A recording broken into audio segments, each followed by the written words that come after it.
Hello, my name's Jaden, and today I'm here with Mr. Giovanni Rodriguez, and today we're at the Horn in downtown Nashville, and we're just going to be asking some questions, learning a little more, where you're from, what kind of music you do, and what all that stuff means to you. So before we start, Mr. Rodriguez, if you could just tell us a little about who you are, that would be great.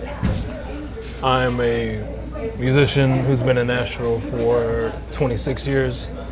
I've been playing for over 36 years, I think. And yeah. Great. Awesome. So, my first question.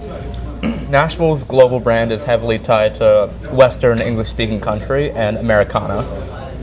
As a prominent artist in the Latin and jazz genres, do you feel that the Music City infrastructure supports these diaspora genres, or do you have to build an entirely different ecosystem to survive here? They've always kind of existed, but had like more undertones. Lately, in the last couple of years, you've been able to do more because more people are moving from different countries. So before you weren't able to do or accomplish the same things as you were in the past. I've kind of created not a subgenre, but just like its own thing. I don't know if I created it. I was just one of the people that along the stepping stone. So there's other people that were here before me. Okay. And then I guess based going off of that before me thing, if you were to draw a network map of the Nashville music scene, there'd be major connecting nodes for many musicians, including yourself. And you would be you'd be a pretty big node in the center. Who were the mentors or invisible supporters that helped you establish your sound here? And how are you positioning yourself to support the next wave of Latinx artists in the city? All right, so people before me, I moved to town to play with a guy named Al DeLore. Al DeLore was a producer. He produced a country singer named Glenn Campbell, who was really popular in the 70s, and he had Grammys with all that. He was also part of the working crew in Los Angeles, which was the group that recorded for the Beach Boys and worked with Phil Spector.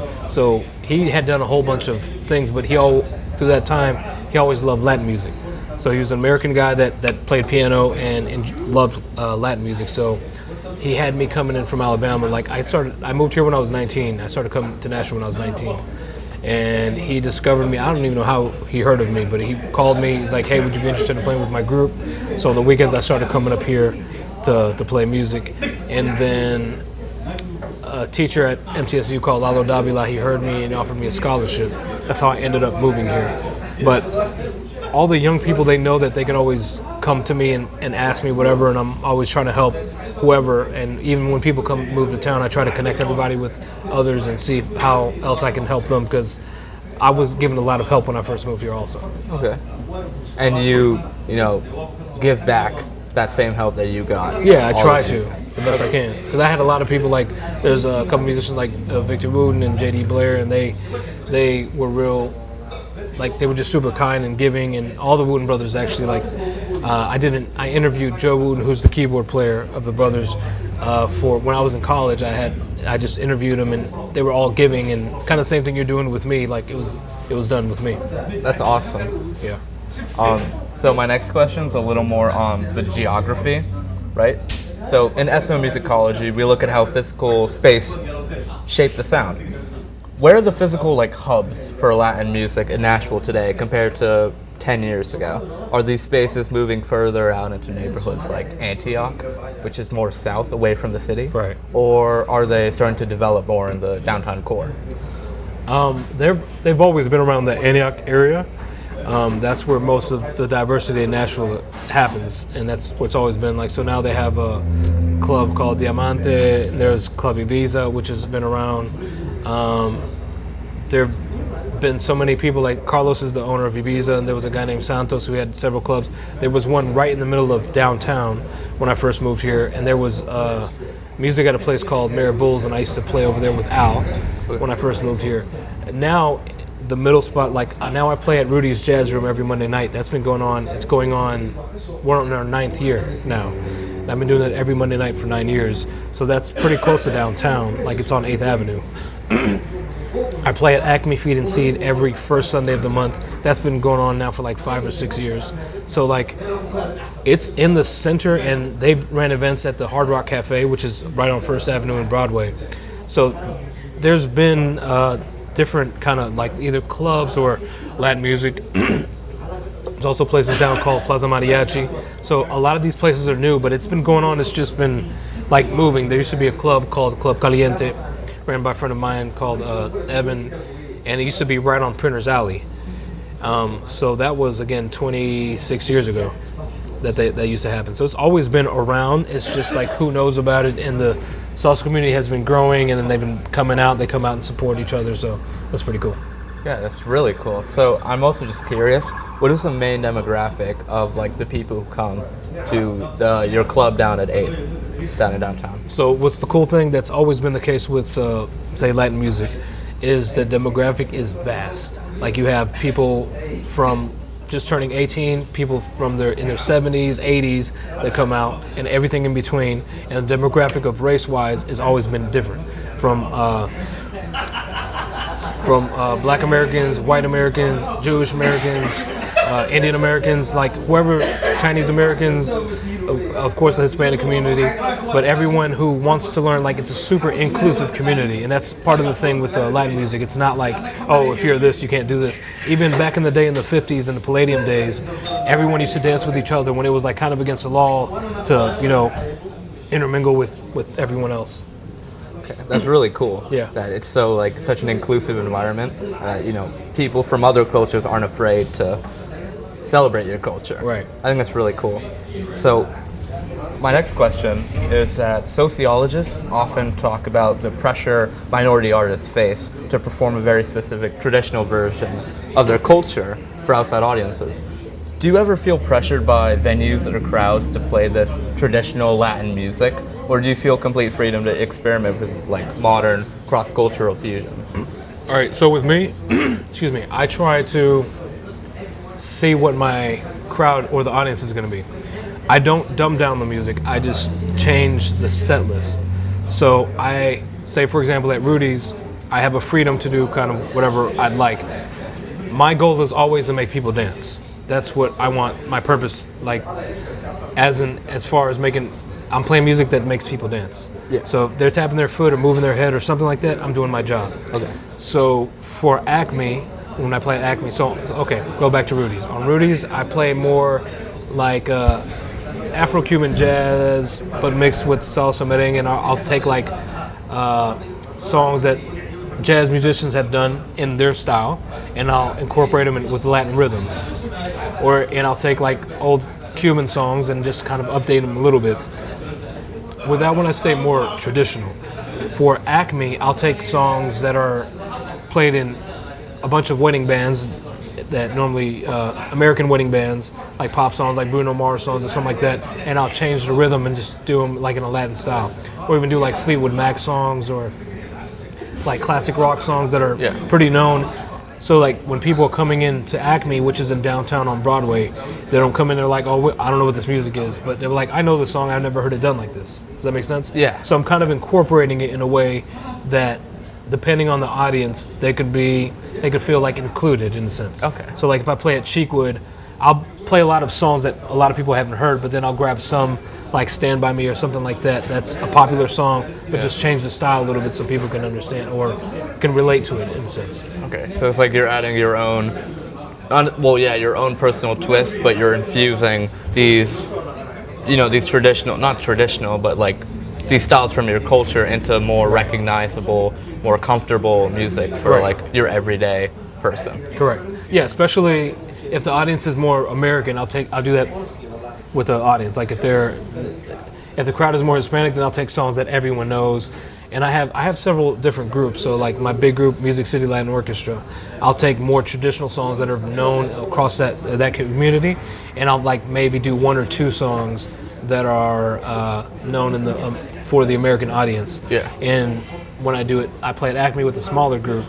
which is the Giovanni Rodriguez and Dos Hermanos, I'll do the opposite. So I'll do American songs, but I'll change the style, like the rhythm of them, and then I'll take just a couple songs that are not known to them and do those.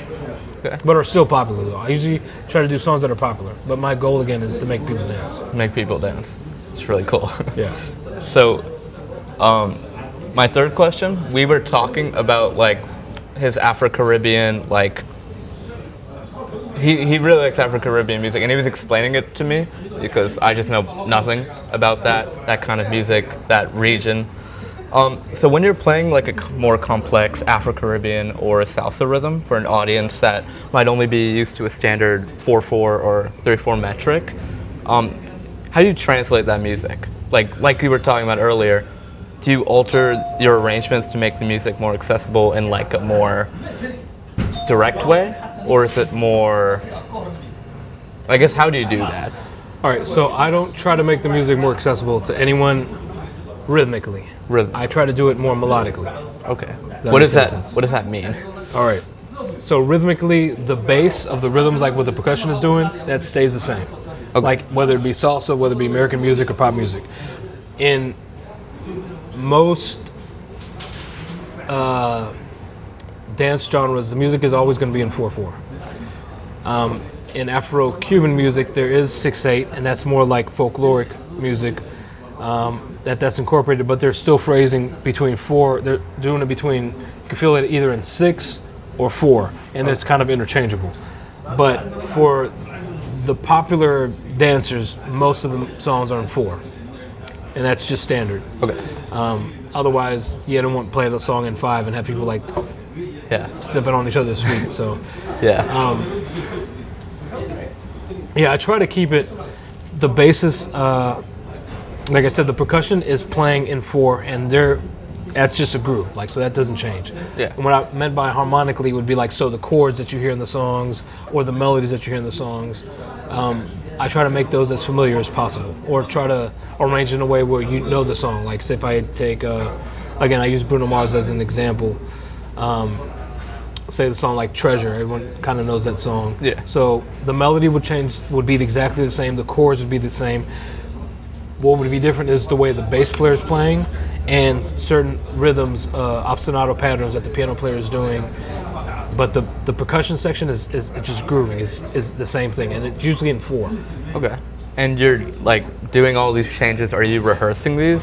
Or is it on stage? Does that ever happen? It does. So both. So I'll rehearse also. We have arrangements, like with my bigger group, I definitely have to do rehearsals because we have more people included, which my bigger group has more horns, and with more horns it becomes complicated because a lot of these rhythms, if you're not used to playing them consistently or hearing them, it doesn't sound how it reads, if that makes sense. So no, I get what you're saying. You see what I'm saying? Yeah. A lot of things, the charts are written for people who play the music often and know how the phrasing, how it's supposed to sound. But if you're a horn player and you're not used to hearing these rhythms that may sound foreign, if you lose the one, you are completely off from everyone else. Does that make sense? Yeah. So you want to be on that. Right. So that's why I usually rehearse the bigger groups, because it has more musicians. Like, so my bigger group can range from 11 to 15 or 16 people. Okay. My smaller groups, they'll be from like 6, 7, 8, or 5 even musicians. Does that make sense? That makes sense. Yeah. So I try to get horn players that are more familiar with the styles, because if you're sight reading this stuff, and if you're sight reading, you haven't listened to the material, you're gonna fail. Yeah. It doesn't matter. You can be the best reader, it's gonna fail. Yeah. Like if you're not, especially if you're not used to playing this music. And I find that problem a lot in Nashville, but apparently it's not just in Nashville. Anywhere where there's horns that don't play this music regularly, they get lost. Is that like complex of a? Is it like the groove or like? It is the groove. Okay. So it's not being familiar with the groove is what it is. Okay. So because the basis doesn't change. Yeah. Like once the one is established with the rhythm or with the percussion section, it's always the same. Yeah. Now there's different kind of claves, which is a certain pattern that everything is based around, but it's always, there's usually 3 claves, and they're all Claves? Yeah, clave. Clave is like, it's called the key. So it's key. 3 rhythms, and that's the basis of everything, like mainly in salsa music. We're just gonna use salsa music for an example. Okay. It's the basis that everything is arranged around. So if that's off, it's not. It's just Not gonna end well. It's gonna fall. Like, Yeah. it's to be like a tumbling ship Okay.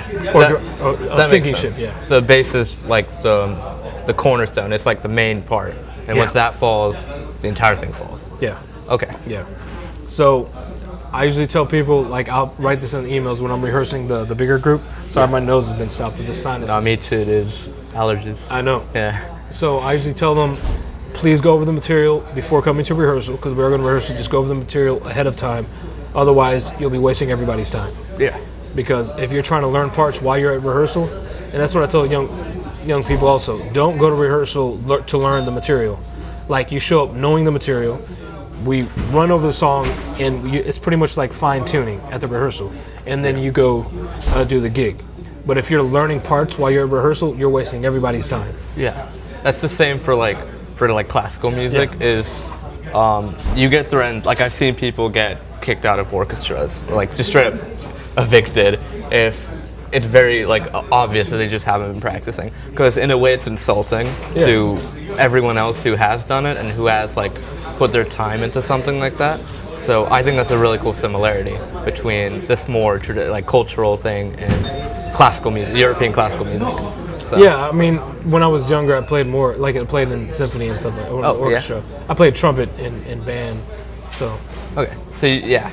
So I guess my next question is, does the physical feel or those like rhythmic pockets, so it's like space of a song change for you depending on whether the lyrics are flowing in English versus Spanish? Like, how does the linguistic cadence dictate the groove of your bass lines or your percussion?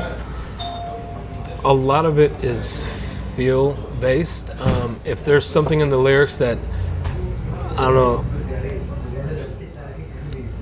or a signature, something that occurs in the original version of the song, I'll try to include that. So I try to keep it as close to the original, either whether it be lyrics or feel wise as possible. Not feel. Feel would be like if I'm changing the sound. Yeah. Just like little elements of the song that are included. Like, for example, let's say "Until You Come Back to Me" is written by Stevie Wonder but sang by Aretha Franklin. In the song, there's like 2 snaps, like, and it's just like sounds like whenever you walk out the door, and it has like a little sound like that, like a clap, and they do that in the recording. I try to incorporate that, like little hits with the band. Does that make sense? That's really cool. Yeah. You're like replicating something in the studio. Right. Live with real instruments. Right. Okay, that's really cool. Yeah. Do you ever like translate Spanish? Like, just out of curiosity, do you translate Spanish songs into English if you have a more American? Does that ever happen? Do I translate Spanish songs into English? Yeah. No, usually, I mean, Does it just change the whole? usually it changes the whole meaning of the whole song. Oh, okay. There have been songs that people have translated, like in the 50s and 40s and 60s, they used to do that a lot more. Okay. So there's several versions of songs that were recorded a lot in English and in Spanish, but the translation isn't usually exact. Yeah. It's like, it changes the lyrics. The okay. melody's still the same, but the words change from language to language. Yeah. Okay. So my final question is on archival legacy, right? So if a student accesses the Nashville Soundscape Archive 50 years from now and listens to your recordings, what specific truth about the Hispanic and Latinx experience in Nashville do you hope they hear in your music? All right. Well, thankfully, I'm able to do several genres in town. So I'll play either like R&B, funk, hip hop, Motown stuff, a lot of Black American music, and then I do of course, jazz is included in that, and then I do, of course, some of the Latin genres. I hope that in me they hear like honesty, integrity, and I think those kind of things. Are those just like, how do those like come out through your music when you play music? How do they come out? Yeah. Well, hopefully, it sounds like I'm being honest through the music, that Yeah. I'm not like trying to like again dumb something down or not be authentic in the music.